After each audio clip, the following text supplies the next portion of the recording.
Hello friends, ఈరోజు వీడియోలో చాలా హెల్తీగా టేస్టీగా నూడిల్స్ని ఇంట్లోనే ఎలా తయారు చేస్తాడు అనేది ఈ వీడియోలో చూపిస్తానండి.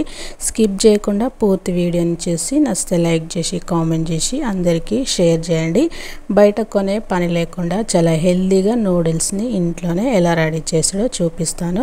దానికోసం మిక్సింగ్ బౌల్లోకి 1 కప్పు గోధుమ పిండిలో కొంచెం ఉప్పు కొంచెం నూనెని వేసుకొని ఇలా మంచిగా మిక్స్ చేసుకొని కొంచెంగా వాటర్ని యాడ్ చేసుకొని పిండిని ఎక్కువసేపు సాఫ్ట్గా కలుపుకోవాలి. చపాతీ పిండిలాగా ఇలా ఎక్కువసేపు కలపడం వల్ల పిండి అనేది సాఫ్ట్ అయిపోతుందండి. ఇలా కొంచెం మెత్తగా పిండిని కలిపేసుకున్న తర్వాత ఇప్పుడు మనం జంతికల పావుని తీసుకోవాలండి. కొంచెం హోల్స్ అనేది పెద్దగా ఉండే ఈ జంతికల పావుని తీసుకొని అందులోకి కొంచెంగా ఇలా నూనెని యాడ్ చేసుకొని ఇలా మంచిగా ఈ జంతికల పావుకి నూనె అంతా అప్లై చేసుకున్న తర్వాత కలిపి పెట్టుకున్న ఈ పిండిని జంతికల పావులో వేసుకోవాలి. వీడియోలో చూపిస్తున్నట్లుగా ఈ విధంగా చేసుకొని పక్కన పెట్టుకుందామండి.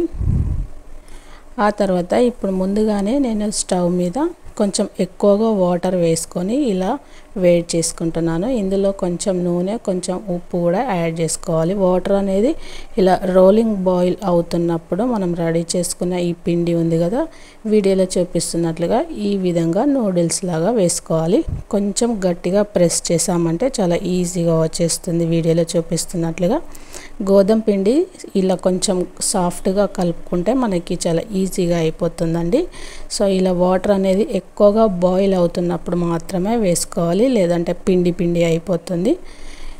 ఇలా వేసుకున్న తర్వాత ఒక 2 నిమిషాలు అలాగే వదిలేసి ఆ తర్వాత ఇలా మంచిగా మిక్స్ చేసుకొని 7-8 నిమిషాల పాటు ఉడికించుకున్నాక ఇలా చల్లటి వాటర్లో వేసి 1 నిమిషం పాటు అలాగే ఉంచి ఆ తర్వాత వాటర్ని ఇలా వడగట్టుకొని పక్కన పెట్టుకుందాం.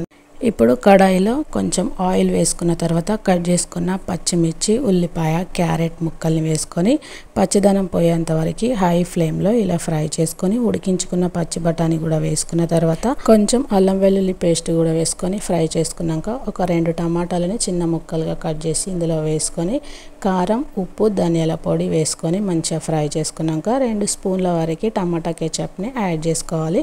టమాటా కెచప్ అనేది ఆప్షనల్, మీ దగ్గర ఉంటే వేసుకోవాలి లేదంటే లేదండి.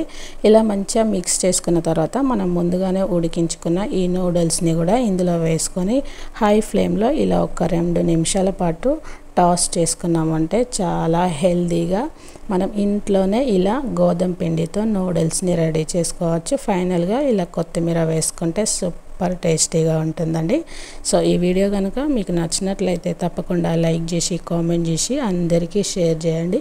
ఎంతో హెల్తీగా చాలా సింపుల్గా మన హోమ్ మేడ్ నూడిల్స్ అనేవి రెడీ అయిపోయాయి. చాలా బాగుంటుంది. ఈవినింగ్ టైంలో స్నాక్ లాగైనా మార్నింగ్ బ్రేక్ఫాస్ట్లోకైనా సూపర్గా ఉంటుంది. Thank you.